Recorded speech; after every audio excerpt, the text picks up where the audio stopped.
Bismillahirrahmanirrahim. Assalamualaikum warahmatullahi wabarakatuh. Saya Arif Zulkarnain, Prodi PAI semester 4. Adapun tujuan saya membuat video ini yakni sebagai pemenuhan tugas pada mata kuliah Fikih Bahasa Arab.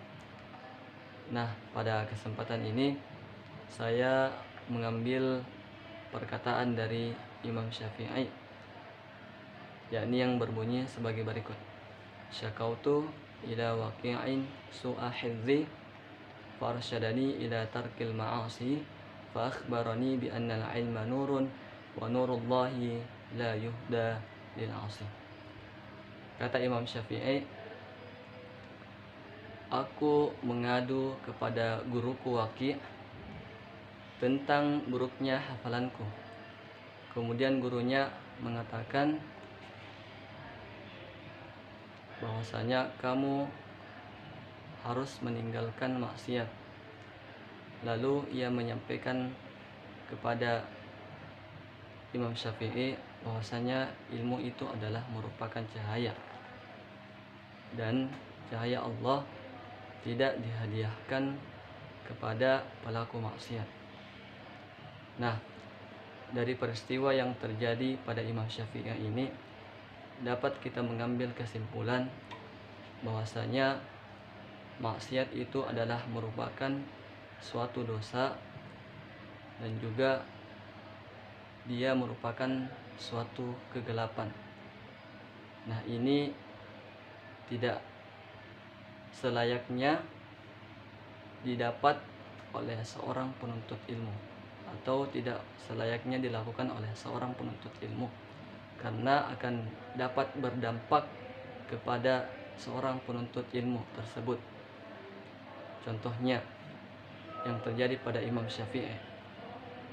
Nah, ketika Imam Syafi'i ini tidak sengaja melihat betis seorang wanita, tiba-tiba dia sangat sulit fokus terhadap hafalannya.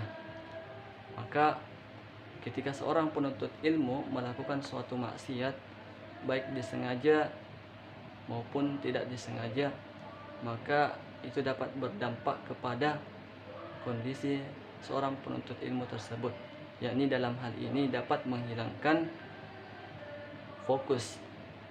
Nah, ketika seorang penuntut ilmu kehilangan fokus, maka akan berdampak kepada aspek-aspek yang lainnya, seperti ketika kurang fokus, maka akan menyebabkan penuntut ilmu bisa mengantuk.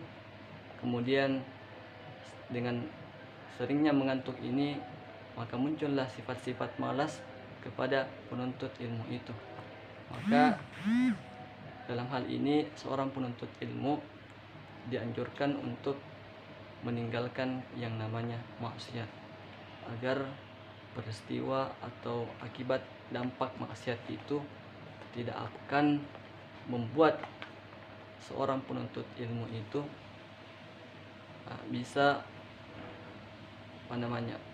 malas atau tidak fokus dalam menuntut ilmu, karena ilmu adalah merupakan cahaya, dan cahaya itu tidak akan mungkin atau sulit untuk menembus suatu benda, atau dalam hal ini menembus hati atau masuk ke dalam hati manusia ketika banyak kegelapan yang disebabkan oleh maksiat itu sendiri.